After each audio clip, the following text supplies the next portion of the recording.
Hi everybody, you're very welcome to the very first Fully Booked at Wexford Libraries. Today I'm absolutely delighted to have Carmel Harrington here with me. She's an internationally acclaimed writer from County Wexford, so one of our own. And your first book was published in 2013, which was Beyond Grace's Rainbow, and you've had 6 since, is it, Carmel? 7 since. 7? Yeah, I've had eight in total. 8 in total, yeah. And the 9th one in a couple of months. In May, the 9th one comes out. So. Oh, great. Yeah.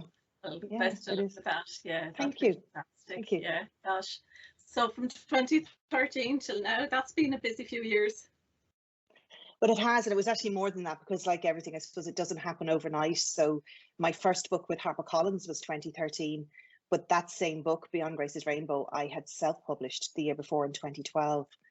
And it was actually 2010 that I started to actively look for a book deal and find a home for. I had written 2 books at that stage, so I was kind of at it for a few years even before that. So yeah, it's been over a decade now of writing, and yeah. And that's probably a fairly common experience of a lot of writers, I think, isn't it? You know, it takes, you're writing for a few years or a few years before things take off, you know, and yeah, you've got to have perseverance, really. Yeah. The overnight success isn't quite.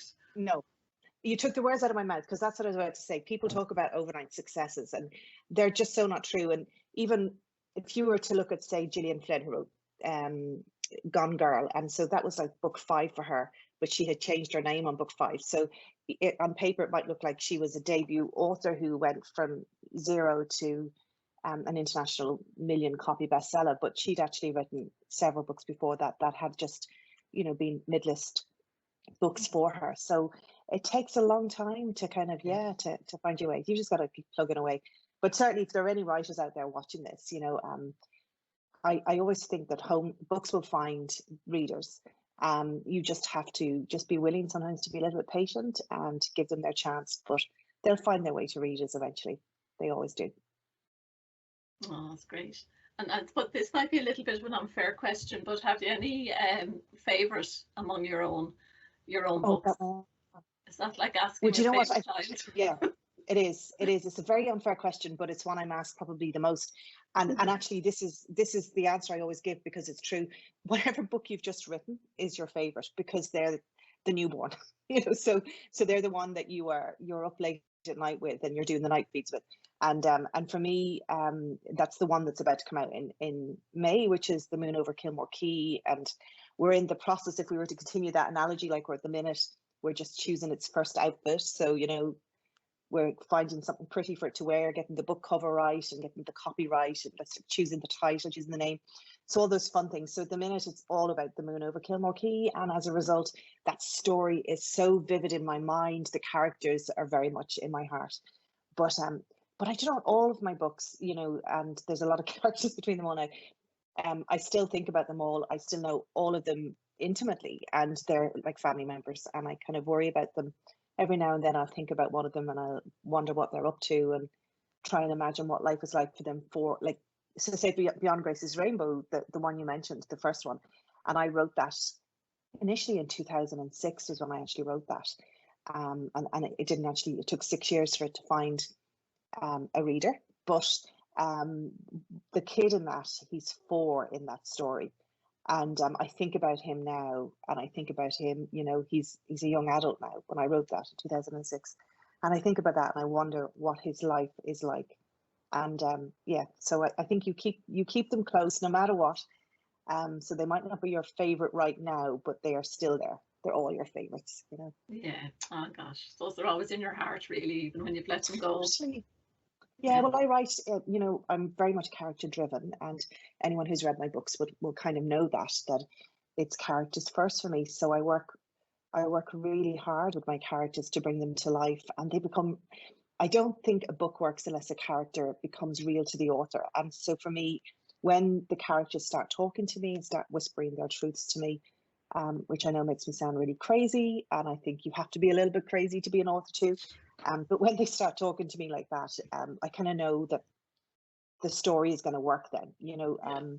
So the characters, they're very real to me. All of them are very real and very precious, really. Yeah. Yeah. Oh, well, you have to care about them to make them work, don't you? You do. I have, well, I have these questions I ask actually, Imelda. I have these, I always kind of interrogate my characters as I write them, and I ask them all sorts of weird and wonderful questions, um, outside the normal ones that you need to know. Like you've got to find out a little bit about their childhoods and their families and their loves and their likes. But I like to kind of get down to the nitty gritty, and I usually ask these questions at the beginning of the writing process, and then I ask them again when I've written the first draft, and the answers are usually very different. But you can get, so I just kind of, it's like almost subconscious writing, but you get some really great insights into a character by doing that.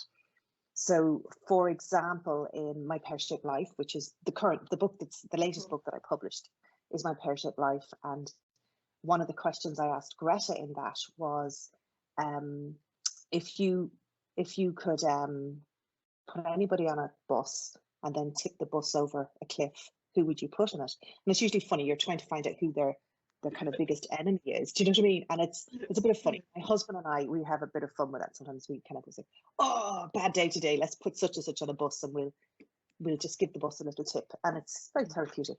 So I asked my characters that, but Greta said I'd put myself on the bus, and it was just a game changer for me, because I didn't realize, I knew that she was having a bad time in the story, but I didn't realize how bad it was. And I went, oh, it's that bad, things are that dark. And it was a game changer for her. Yeah. So it was kind of, it's funny, that's how, told you I sound a bit crazy, but that's how real the characters become for me, that I ask them questions and they do kind of answer me. And it's only when they answer me that I know I'm onto something worth pursuing, really. Yeah. Great. Actually, I'm reading My Pear-Shaped Life at the moment. And I think Greta is a great character, and it's just your introduction. You say some very interesting things too. And you just say about Greta is she's sort of the voice in her head is always negative at the beginning and always putting her down, and you just sort of feel for her, don't you? Very totally much. But you know, I think it's a trait that we all as human beings share, and that, like, for Greta in particular, she's got a lot of body image issues, and so a lot of self-loathing going in there based on how she looks. And she's an actress, or an aspiring actress, and she's not doing a very good job of it, but as an actress, she's in an industry where size zero is the hero, and you know, thin is in and all that. And so she's in that kind of industry where how she looks matters, and she's always cast as the funny fat one. And so she's kind of taken on this persona. She's become the funny fat one and become a stereotypical character in her own mind, and she always is the first to make fun of herself and the first to laugh at herself. But even within her own family are keep fit fanatics, and they all are busy doing the 5Ks, and they're out there running and doing, as a lot of Irish people are, and she's not, and she really is kind of the odd one out, and she has internalized all of that, and she doesn't share it. And I think that, certainly from my experience with myself and with friends and with family, and I know that usually those negative thoughts, they're very private and we don't share them. And it's very hard to accept that vulnerability and to kind of say, actually, I'm not okay. Do you know what I mean? That I actually am having a bad day. And it's easier just to lie awake in bed and to worry about the things that that upset you. And and I kind of understand that. And I think it's not just, as I said, about weight. People worry about all sorts of things, you know, that they're not clever enough, that their job isn't good enough, that they don't have a big enough house, that they're too old to be a parent, they're too young to be a parent. Like, they don't want to be a parent. Like, there's so many things that we worry about and we internalize and we don't share, because we feel that maybe it shows people that we know we have a secret, and the secret is we're not enough. And I think that's something we share no matter what. And for Greta, she really doesn't believe that she's enough, and it colors everything in her life. It colors everything. And I understood that. So for my Dear Reader letter that you mentioned, when I was writing Greta's story, I kind of felt like I wanted to come at it from a place of truth, and I had to kind of really open a vein, if you like, and look at my own issues around body image, and I kind of looked at that and looked at how I felt about myself. And you know, I just turned 50 in January, so you know, you're getting a little bit older and you're changing how you look, and things have changed. And so I really looked at myself and how I felt about myself as a woman, and yeah, I kind of gave that to her. So I'm cool in my skin. I think maybe it is age, I don't know, or maybe it's having children, but I feel now very comfortable in who I am, and I accept who I am, and I love who I am, and life is good, and it's a privilege getting older and getting the wrinkles and, you know, getting the little rolls of fat. I think, you know, we're lucky to have food, etc., etc. And so it kind of, what I wanted to do with Greta was I wanted her to go on a journey. I know that's a very overused word, but she needed to go on a journey in her head. And really the big message of that book is that I wanted her to learn that it's not enough to be kind to others. You have to be kind to yourself. And I think that's something that we can all, I learned as I wrote it, it was therapy for me because it reinforced that with me. And I know I've had teachers actually be in touch. There were teachers from secondary schools, and they've included it with their transition year girls to read because of that, because of the message in it. I think it's an important one for that age. So yeah, so that's Greta's story. Is so airbrushed and tweaked and everything on social media, and it's very hard for young people to sort of be true to themselves, really, and to their own image. Yeah. And there's nothing wrong with, I mean, like I if I'm doing an Instagram share, I love a nice Instagram, I will take 10 photographs and share my favorite, right? And I will make sure I get the nice angle and all the rest, and don't we all? And you know, I'm you know, I'm fond of a Clarendon filter on Instagram. I think gives lovely blue eyes for me. Of course we love all that. But what I won't do is I won't get a filter that changes my shape of my face, or you know they're the ones. You know yourself, you know someone who's using this, because like there's nothing normal about some of the faces that we see. I think they are, you know, it's not just Botox looking, they're completely filtered out, like there's no lines or wrinkles. And I guess such a pity, because our faces are roadmaps to where we've been, and they're roadmaps to the life we've lived, and the good and the bad. And I think every line on our face and it really tells a story. So for me, I kind of want to teach I have a daughter who's coming up to that age, Imelda. She's 11, and she's beginning to kind of become aware of what she looks like, and it frightens the life out of me. So I want to lead by example and kind of show her that yes, it's okay to look your best, and yes, it's great to have self-love, and it's great to want to be the best version of yourself, but accept the version that you are. And spoiler alert on My Pear-Shaped Life, if anyone hasn't read it and wants to read it, I'd love you to read it. But it's not a book about losing weight. So Greta, who is overweight and has poor body image, the book is not about her going on a diet and getting to a size 10 and realizing, yay, now I'm happy. Like, it's not about that at all. It's not. And I never wanted to write a book that losing weight was the answer, because it's not the answer at all. Yeah. Oh, that's brilliant, Carol. That's brilliant. I suppose we better get to some of these questions that we're supposed to be asking regarding reading. Yes, your likes and dislikes. Did you read a lot as a child, Carmel, or were there a lot of books in the house when you were growing up? Yeah, totally.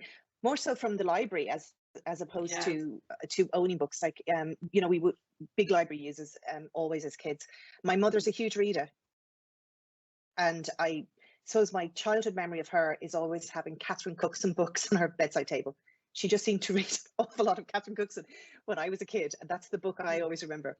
And they were usually, you know, coal miners or something on the cover. I just remember those really. But Mum read to us every night. We had bedtime stories, and there was like a routine, because we actually, she would read to us, and we'd all go into. I shared a room with my brother. You know, I was a bit of a tomboy, but I shared with him. My two sisters shared, and so we'd all go into my sister's room because it was bigger, and we'd all pile into one bed, and Mum would read to us, and then she would do our prayers with us. So we do Matthew, Mark, Luke and John, and we do that, and we always did all that, and we had our little routine. It was lovely. It was just a real gorgeous, safe, happy time. So books definitely played a huge part. And then as I got older, like they were huge for me. I used to barter. So Wexford Library was my library back when it was on Spalwell Road, and I'm pretty sure I've said this to Jarlath Glynn, who is the librarian, and then Escorthy, but he was the librarian there when I was going in. But I used to go in and I used to barter penny sweets to get my brother and sister's library cards, because you had 4, but 4 was never enough for me. for a month's reading. So I used to kind of give up some of my penny sweets, which is a big deal back then because you didn't get sweets like you do now. Yeah. But huge. Books were a huge part of my life, always were. Probably the first love of my life. When you were small that you would sort of say was your favourite? It's hard to pick. I know it's hard to pick, but if I was to pick one, I suppose the first one that really kind of made a big impact on me was Charlie and the Chocolate Factory. And it was because my first day of school, I didn't want to go to school at all. I was having I have a sister who's a year older, and then I have a younger brother and sister, twins, and I was having too much fun at home with them. It was just nice, you know what I mean? So I didn't want to go to school. And so on my first day of school, I created a right old commotion at the school gates. And my mother had to drag me in, kicking and screaming. I really didn't want to go. And so my teacher was called Mrs. Joyce. And she said to Mam, you know, like, what does she like? And Mam said, books. So Mrs. Joyce went, now I know what to do. So she said, okay, what we're going to start with story time. So she gathered us on the ground around her, and I was sitting. She put me, because I was boo-hooing, and she put me at her leg. And I remember kind of leaning into her leg, and she picked up Charlie and the Chocolate Factory. And I had never in my life heard anything like it, because, you know, straight away that story, the words are so immersive. And so straight away I was in Charlie Bucket's world, and I was cold in that house with no roof, and I was shivering with the grandparents, and I was completely, really, I can still remember she described him opening the chocolate bar and never wanting him to get a golden ticket as much as I wanted in that. It was just very exciting. And I forgot about my woes about not being at home, and I was completely transported into the world of this family and into the world of Willy Wonka, and I adored it. And so that book, the reason I chose that is for that reason, because it just had such an impact on me. It really made me want to go back to school the next day to hear the next part of the book. Brilliant. Miss Joyce was definitely on the right track there then, wasn't she? Fabulous. And she was really motherly. Do you know what I mean? She was quite a warm. She was the perfect teacher for that age group, really. You know, and it was wonderful. Loved her. Oh, fantastic. And then I suppose as you grew up, then your obviously your reading changed. So was there any particular book that influenced you as a teenager, Carmel, that you like best? Yeah, well, again, like as you said, like it's so hard to choose any, but like I still actually have some of my books. Like I just pulled them up. So I have, this is one of my kids' one, right? So I don't know, this is, so it's Charlie Brown, but you can see if you look at what I used to do with all my books. Again, I don't know if you could see it on the camera, but I would always write my name and address the book, and I still have them. And I have I've all of them. And then there was this one, Joan Lingard, A Proper Place, which was a story about Kevin and Sadie, a young couple from Belfast who run away to England. And that was, again, and you can, I'm sure, my name is still on I've all of those.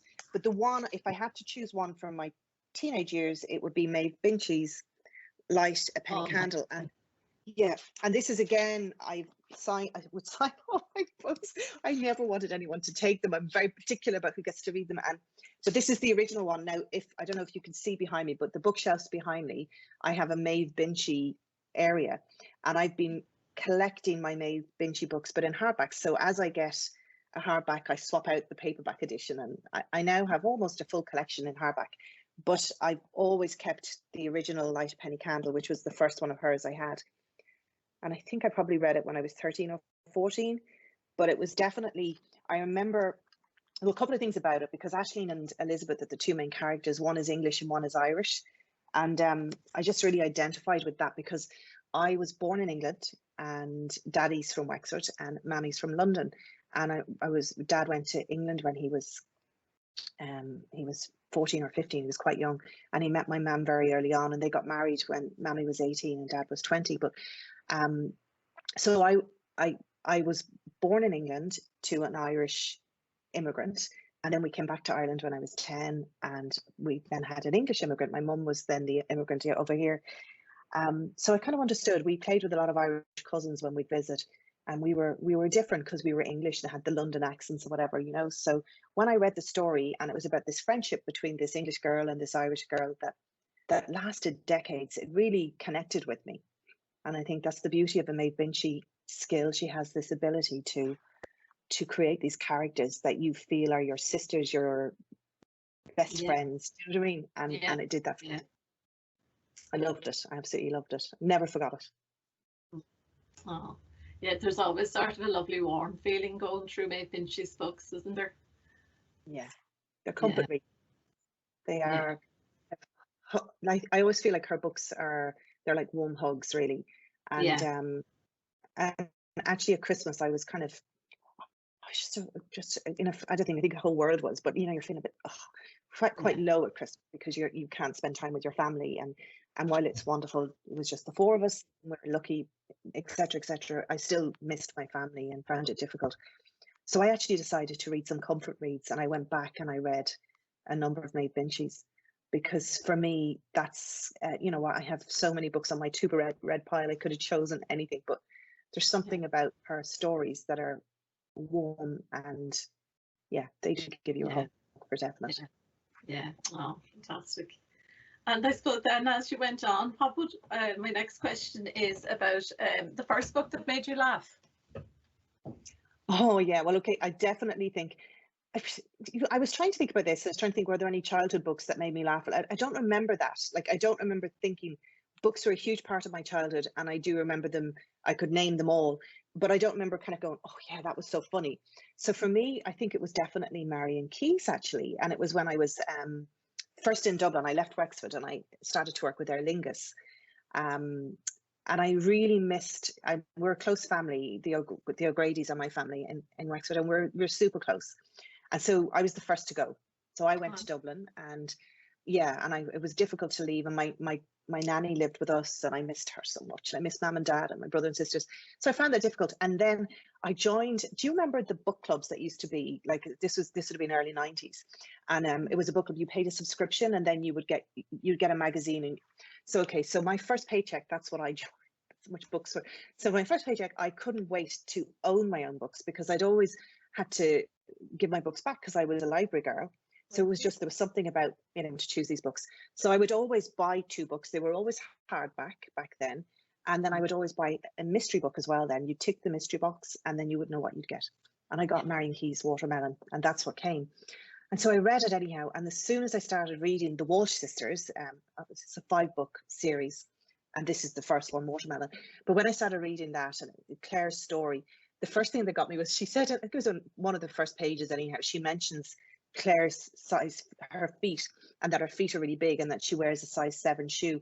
And I wear a size 7. I went, oh my God, that's me. And I felt immediately relatable to me. And I thought it was so funny. And then this family are perfectly imperfect, and they're always slagging each other, and we're like that. The O'Grady's are like that. So yeah, it made me laugh out loud, and it really, really, really it really connected with me. Loved it so much, actually. And I went on. I'm still a huge Marion Keyes fan to this day. I love that book too, I have to say. I think it was sort of a breath of fresh air or something at the time. It seemed very different, didn't it? And sort of irreverent and a bit modern, I suppose, and funny.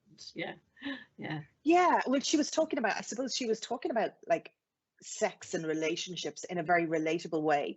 It wasn't in a Barbara Taylor Bradford or Penny Vincenzi or Judy Cooper way, which was, well, for me anyhow, I love this little country girl, but they felt like in a different world. They were talking about characters that were in Hollywood, or, do you know what I mean? It was very different to the life that I was living.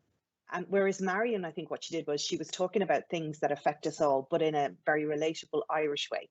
And that was the charm of it, really, for me. Anyhow, I remember staying up till like the wee hours of the morning till I finished it. And then my next subscription, I ordered I think whatever, book 2 and 3, because she had a couple out, I think, maybe by the time I got to it. But anyway, I love, huge fan now. Oh, that's fantastic.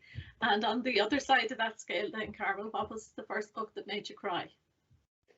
Oh, definitely that's back to childhood. It's kind of a close tie between Black Beauty by Anna Sewell and Watership Down, but I think Watership Down by Anna probably gets it. There's just something about that story, and I've actually read it with the kids now as well. And I had to warn them that it was going to be very sad, because they're like me. I'm such a softie, Imelda. I really am. I cry at adverts, and my children are the same. We can't cope with anything like that. So yeah, I warned them, but I wanted them to kind of, I knew that they would love it. I knew they would love it, because the thing about Watership Down, if anyone hasn't seen it or read it, I should say, is that really it's this, people will tell you, oh, it's about war and politics. And yeah, okay, you can go down that, you know, you can go down a political route and you can look at the parallels, and there are parallels, and on the environment and the damage we do to our world.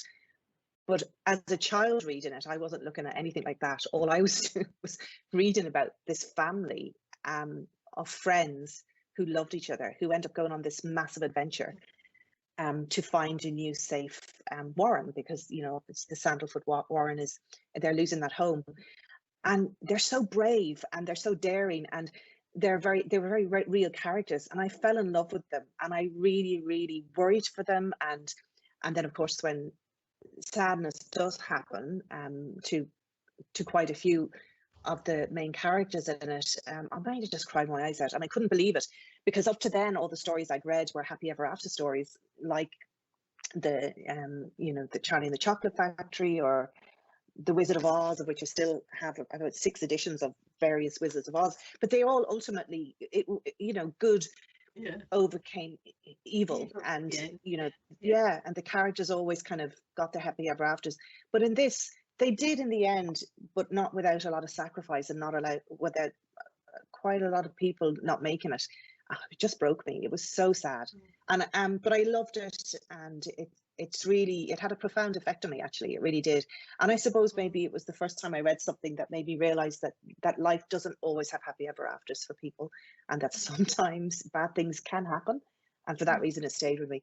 And then Black Beauty, for kind of the same reason, you know, love horses, you know, animals. I'm a huge animal lover, and they're very much part of my happy place wherever I need happiness. Like, you'll find me with a dog, and growing up with horses, rabbits as well. But when Ginger dies in Black Beauty, mother of God, like, I nearly lost my mind. I was like, how could they do this? They're such good friends. It was just terrible. But they were definitely the weepies. And I cry now at books too now, but not as much. It takes a lot to make me, people tell me all the time I make them cry. My books can have a lot of sad themes. And I get a message every day saying, your book made me cry. But I'm actually don't cry as much as books. You know, it takes a lot to make me cry, but then every now and then I get sucker punched. But definitely Watership Down. Great book. What age would you popular in the library still? A child at Carmel? What age would you recommend? What age would you read that to a child? Yeah, if you're reading it to a child, you can certainly do it at any age. From, I think Nate is 9. It was last year we did it, so Nate would have been 8. So I would say 7 or 8 if you're reading it to them. If you're leaving them to their own devices, maybe I'd leave it till they're 10 or 11. But we like to read as a family, so we read. I miss it. Like, they're getting older now. They read themselves, and the kids, like, every night before bed is reading time, and they don't want to sit in my lap anymore. Like, too big for really, you know, they're 11 and 9. But I kind of miss those days. But we would have read Harry Potter as a family together. So we'd take it in turns. Roger and I would read a chapter each night each, and you know, there's something about those. There's something magical about seeing a child's mind come alive through the power of words, and it's just, you just can't replace that with anything else. There's no game, and we are devices in this house. My kids love Roblox and Minecraft, and you know, they love a good YouTube influencer, like all kids do. But there's nothing, no matter the joy of all of that, there's nothing can compete with a book and the power of words in a book, really, you know. But it's creating great memories for them as well, isn't it? I think so. I like to think so. And it's really, it's so lovely for me now as an adult, reliving some of my childhood books with them. You know what I mean? They love that as well. Some of the golden oldies, they stand the test of time, really. And like, what, you know, Watership Down, that doesn't matter when that was written. It's over 40 years old, probably, I'd say, would it? Maybe even more, but that makes no difference. You know, that will make no difference at all. You know, it's still very much as good today as it was. Okay, Carmel. So just to continue on then, what is the book that you most don't want to admit to reading? There isn't one. Like, honestly, there isn't. It's actually a pet peeve of mine when people say they have a guilty pleasure about reading a particular type of book. And I get that, you know, you get that sometimes, that people will say well, whisper, I don't like to say it, but I love Mills and Boon. Great, read Mills and Boon books. Like, millions and millions of people around the world adore them too, and they're gorgeous reads and gorgeous escapist reads. So read what you love to read, and you don't have to pretend. You know, there's so many people who will pretend that their favorite book is Ulysses, and maybe it is, but like, I bet you 90% of people who pretend it's their favorite book have never got beyond the first 10 pages, you know. So Yeah. I think don't have any guilty pleasures. And so for me, genuinely, there isn't a book I've read that I would not admit to reading. There's some I've read I haven't enjoyed, but I'd never pretend I hadn't read them, you know what I mean? Yeah, it's a different thing. Yeah. Totally. Yeah. There's too much literary snobbery, Imelda, and it's just something that's very annoying to me when people dismiss genre books. Or popular fiction is what I write, and I know that sometimes it's dismissed because it felt, I suppose, a bit like when I was talking about Greta and feeling less than and less than enough, and it's the same, like, no book should be less than. I think books all have a place and they all have a purpose, and yet, you know, there is a beauty in some of the classics, and there's a beauty in literary fiction, but that doesn't mean that popular fiction is any less beautiful or any less well written. It's just a different style of book. So I would say read the books that make you smile and make you happy and make you think and change you, and be damned with anyone and what they might think about that. Yeah. Okay, fair enough. Very good. So the next question on my list is, what is the book you most often give to others? Yeah, I do, kind of, again, for kids now, I often would, if a friend has a new baby, I would often buy The Wizard of Oz, actually, because I think they're just beautifully, there's some beautifully illustrated ones, and actually I have one here, actually, that was on my own bookshelf, and it's just, there's just beautiful illustrations in it, and I think it's a lovely, colourful book for to read, you know, for that lap read. It's nice in a bookshelf. But now, really, the books I tend to give as gifts are, two of my best friends are writers, Hazel Gaynor and Catherine Ryan Howard, and Hazel writes historical fiction and Catherine writes thrillers. Very different types of books, both really entertaining and, you know, both escapist.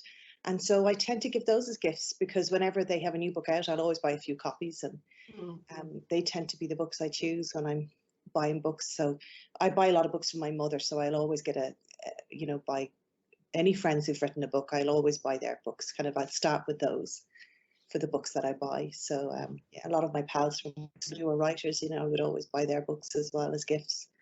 Try and support friends as much as possible, really. So that would be it for me. And speaking of books then, and this year, what's the best book you've read this year? It's, I suppose, we're so early in the year. There's I haven't read a huge amount, but The Nightingale by Kristen Hanna would be definitely my favorite so far this year. It's just a beautiful, beautiful story, and it's about the French underground resistance during the Nazi occupation in Paris, and it's about two sisters who both play their part in that. In that I've time read that period, myself, actually. It's just beautiful, and I felt it was one of those. I know we always look for immersive reads, don't we? And that was definitely one for me, and I felt like I was there. But you know what I really loved about it too was I went off after I read it, and I was just really interested in the you know, that period of history, and I found it quite fascinating. And a little bit of research then, because I love it when a book like this, particularly historical fiction, that makes you want to ask questions about a time period. And I went and I looked, and there were quite a few Irish who were involved in helping so many of the Jews escape in Paris and in France during that time. There was one particular nurse from Cork who worked with the Red Cross, and she saved dozens of American, British pilots who crash landed into Paris, and obviously they would have been immediately executed or put into a camp had they been caught, and so she used to smuggle them in the boot of her car. And so Ireland as a neutral country played its great role in that particular period. So yeah, I loved it. I thought it was great, and it was my first Kristen Hanna book, to my shame. Actually, I'd never read her before, and she's like this multi-million copy bestseller, like, you know. So I'm really glad that I picked up her book. I loved it.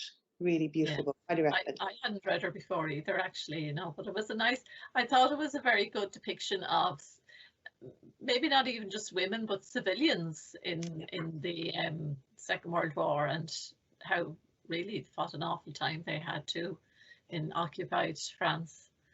But yes, it's a very interesting book. I think it's going to be made into a film. Yeah, I heard that. I think, and I can see it. Can't you see? Yeah, it was quite. She writes quite visually, you know. Yeah. There's a scene, just what you were talking about, the civilians, but there's a scene. I can't remember the name of the village, but that the sisters were from.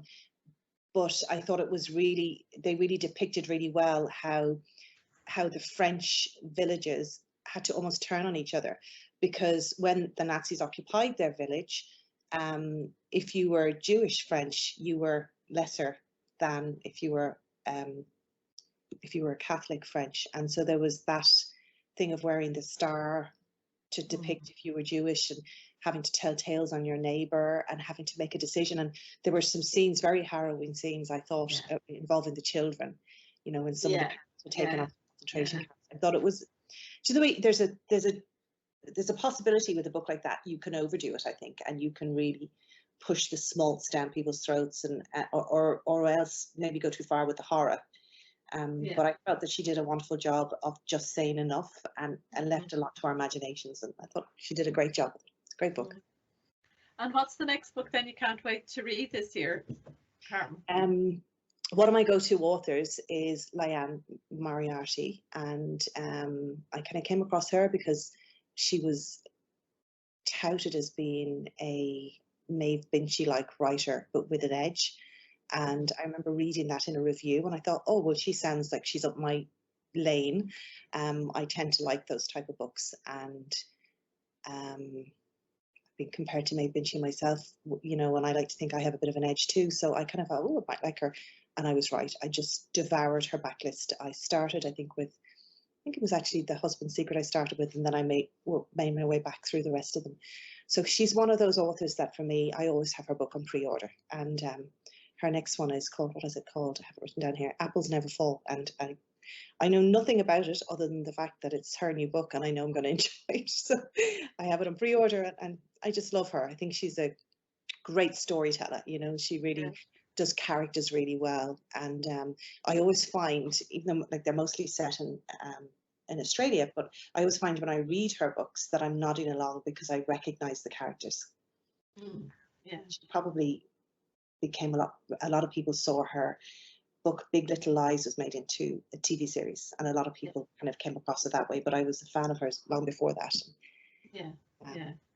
she has a sort of a universal she does appeal, really. She obviously does. She's doing really well, you know. So she's obviously doing really well at the moment. The next one I have is The Book That Changed the Way You Think. I think I thought about this for quite a while, actually, and it was kind of hard to choose between two actually for similar reasons. And one was To Kill a Mockingbird, and the other one was The Colour Purple. In the end, I think really The Colour Purple by Alice Walker is one that really, really affected me. And so we grew up quite privileged, didn't we, in Ireland? Because, you know, we didn't really encounter racism or prejudice like that. And I know we have like this checkered history with England, and I know that from myself, as I think I said earlier, that I, like, as the daughter of an English woman and the daughter of an Irish man, I've been on both sides of the coin. I lived in England in the 80s with an Irish father, where there was prejudice against that because you had Guildford 4, Birmingham 6, and there were a lot of issues, and the various IRA bombings. And so being Irish in England at that time came with some difficulties and some prejudice. And then likewise, then when we moved home to Ireland, and my mother came home, and she's this English woman, and she met with quite a bit of prejudice as well, and some nasty things were said. And as a kid, for me, we went to Blackwater National School, and for the first couple of years it was kind of tricky because we were the English kids, and there was a bit of bullying went on. It wasn't pleasant at the beginning, and it was a tough time in history. And so when I read those books, they're kind of harrowing reads, but I did feel, even though they're very far removed from the life I was living, but I understood that prejudice to a certain extent. And it also made me realize that people had it a lot worse than I did, and than I ever was likely to. And it kind of opened up my eyes to a bigger world outside of Ireland, and made me realize that things are pretty tough for certain people in the world. And for Celia's story and her sister's story, for her, like, I didn't really understand when I read that book. I remember I was probably too young to read it, Imelda, but I remember when I read it, I didn't really even understand some of the themes, like the rape, her stepfather raped her, and some of the things are in it very difficult that I read. But at the same time, I knew enough to know something that was pretty awful was kind of going on.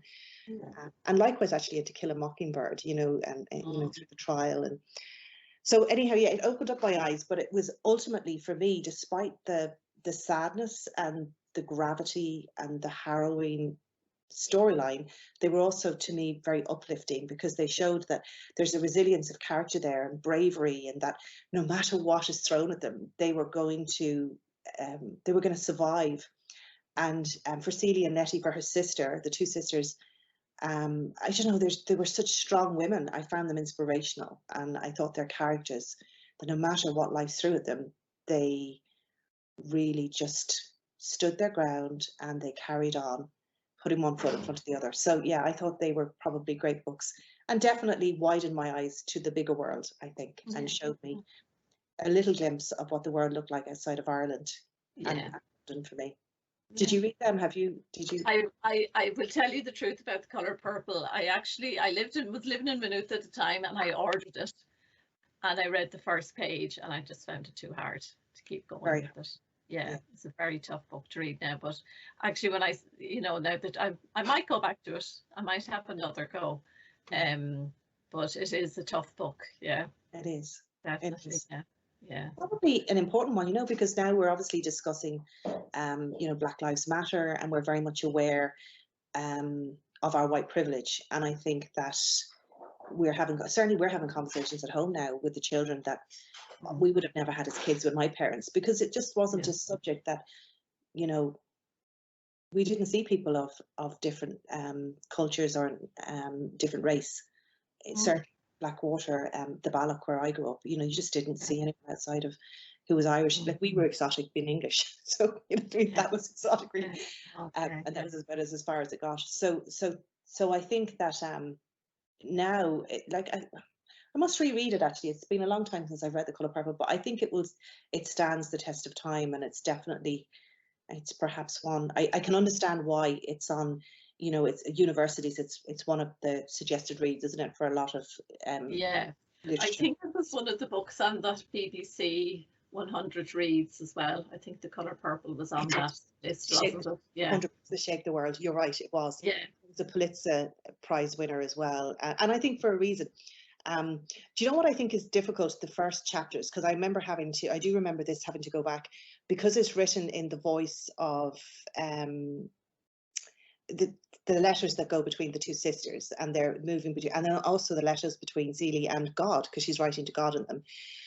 But because she's uneducated, it's written in her voice, and so therefore the grammar, as you would expect in a book, isn't there. And it took me a while to get into the rhythm of her voice, because it was very different to the speech patterns I would know. So I do remember when I was reading it, I had to kind of go back, a bit like you. I read a few pages and went, oh, I can't do this. I had to go back to it, but I persevered, because I'm stubborn, and I'm glad I did. But yeah, definitely, I think, because I thought about, when I knew you were going to ask me that question, I did think about, there were so many books I could have given. Yeah, books have changed me, but that one, I think, made me definitely realize that the world is a lot bigger than the one that I live in, or I lived in then. You know, traveled a lot then, but at the time, you know, it was bigger than my back garden. Yeah, exactly. And I suppose we were, you know, in a way, when we were growing up, things were a lot more insular than they are now. Yeah, totally. You know, for our children. So it was a total taste of a different world, as you say, really. It is. It is totally. We were watching a program actually this morning, actually with the kids. I don't even know the name of it now. It's a sitcom. It's on Netflix, and the kids quite like it, about a family with young children. But they're black, and the episode basically had two of the kids who had been earning money by cutting people's lawns, and they had a wedge of cash because they had legitimately earned the money, and the police, set in America, the police stopped them and put them on the pavement and took the money from them, and there was this big scene. But my kids were really, really horrified to see this. They were like, and so Nate was saying, but he said, the police are meant to protect you. The police are meant to look after you. And he was just really, so I felt like it was actually it's really important for the kids. So we had to talk about it then. So I think the great thing is now that for us, Imelda, when we were kids, we didn't see anything like that. So we didn't get the chance to have those discussions. Whereas now, thanks to, I suppose we have woken up a bit, thanks to the fact that people are more aware that they have to have diverse voices and diverse stories on screen and on print. And as a result, our kids are seeing a different narrative than we did, which is great. Yeah. I'm trying to learn myself as well. Like it's a big topic, really, isn't it? It's like it's. Yeah, it is. Yeah. We could talk a long time about that, but I think I'm actually on the final question now, Carmel, and this is the book that got you through a difficult time. Yeah. Do you know what? Again, when I was thinking about this, I think you had such great questions, like really, really great questions. It's lovely to think about the impact that books can have on you. But there were two I kind of picked actually for different reasons. And do you love Enid Blyton as a kid? Did you love Enid Blyton? Yeah. The Magic Faraway Tree series, and I think there were 8 or 9 books in the series, but they were a huge part of my childhood, my young childhood, and they were my first early reader books, definitely.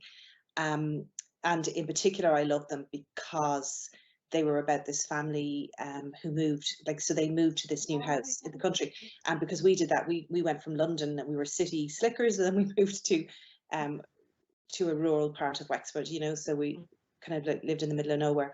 And so when I read those books, they were really powerful to me, because I can remember literally searching for a tree because I really wanted to have a faraway tree in our garden. And there's a tree at the end of Mum and Dad's garden, which became the faraway tree for me. And I would climb the tree, and I would imagine that I was going through the clouds to find Saucepan Man and Mrs. Washalot throwing the water down, and I just love that. So I love that. So for that reason, I kind of they helped me through. They definitely let me live in my imagination at a time when perhaps I was feeling a bit unsure about where I was. And the other one I thought actually was kind of interesting. It's a funny book actually, and just a very light-hearted read, but really a great read, is Bridget Jones' Diary. I don't know if you've read that. Yeah. Do you know, when I read that, I had actually just broken up. I had been in a long-term relationship and I had broken up. And and I came across that book and I read it, and it just cheered me right up. I have to tell you, it was probably a little bit down in the dumps, but I remember reading it and thinking it was hilarious and funny and irreverent, and also very, again, I keep saying the word relatable, but it was so true. She's just such a great character, and she always seemed to, kind of get herself into these little nonsensical situations, and ultimately, like, it's a fairy tale. She's looking for her Prince Charming to, it's the Cinderella story. Like all stories nearly are, aren't they? They're fairy. It's the Cinderella story, really, and she's looking for somebody to kind of kiss her and make it all better. And so I loved it actually. I remember reading that and thinking it was just this great story and just very relatable, and it put a smile on my face at a time when I probably needed it. So that definitely is worthy of note, I think. Oh, great. Well, that's all the questions asked, Carmel. It's absolutely lovely chatting to you today. Nice. And thanks so much for taking part in this. And I hope you enjoyed looking back at the books yourself. And it's very hard to pick one for some of the questions, isn't it? It is. You definitely. I could have given you a list of 5 or 6, but I took your questions very seriously. I was determined to give them full stop. But I wanted to be honest and just share the ones that I really that kind of made an impact on me, and maybe they might give someone a little idea of trying some of them themselves. But books, I do believe books have power, and they have just been the closest of friends to me for so many stages of my life, and it was lovely to kind of reflect on that through your questions. Yeah. And now they're my whole world, really, because like they're my careers. Yeah, make a career exactly. out of Yeah, it. you're completely surrounded. Yeah. It is. So, It's kind well, I'm glad you enjoyed the process, and so thanks so much. Really enjoyed that now, and very best of luck. Now, do you have any? Your new book is the moon. Yes, the the moon moon over over Kilmore Key. Kilmore Key, is it? Yeah, it's set actually partially in Kilmore Key and partially in New York. So it's about the Irish who left the 1950s. It's kind of set over 4 decades actually, and it's about an Irish American family who live in Brooklyn, and the daughter of Irish immigrants kind of receives a letter from her past that sends her on a bit of a quest to find out more about her Irish family, and she comes back to Kilmore Key. So it's kind of set between Brooklyn and Kilmore Key, and it's very much about the Irish who left and the Irish who stayed behind. And there's a few, as you would expect in a Carmel Harrington novel, there's a few surprises along the way, a few tears, a few laughs, but it was actually such a pleasure to write it. And it was really lovely, because I would say that Kilmore Key is one of my favorite places in Wexford outside of where I live. And it's somewhere that we go a lot with the kids, and have had so much pleasure there over the years. It's just beautiful. And New York is a place that I adore. I've been going backwards and forwards to New York since I was probably 19 when I first went. When I worked with Aer Lingus, I was lucky enough to get over a lot. And Roger and I would go a lot now too. So it was really cool to kind of connect the two places. And there's such a huge Irish community in New York. And I've managed to make some lovely connections with a lot of them over the years. I marched with the Wexford Association of New York in the St. Patrick's Day Parade a few years back and held the flag, and it was really cool. And so I made some lovely friends, and that was kind of when I decided I wanted to write a story about that community that live in New York, and there's a family there, and there's this connection. If you're Irish, that's your thread that connects you. And people, as soon as they hear an Irish accent, it's, where are you from? And the way they talk with each other and the way they connect with each other, and they know where you can get your Barry's tea as opposed to Lipton's tea, and they know where the good stuff is, like stories like that. And it's hilarious to hear them talk. And they talk about home, and they swap stories about politics, and just listening to that and being kind of, I recognized something in them. I recognized that call to home, because I remember my dad having that when I was a kid in England. He always wanted to go home. So I kind of recognized that. So it's a story about immigration, but there's a few surprises in it along the way. Oh, sounds fantastic, Carmel. Best of luck with that now. Thank you. And so thanks very much for joining us today. Thank you. Thank you. Thanks, Carmel. Thanks, Imelda.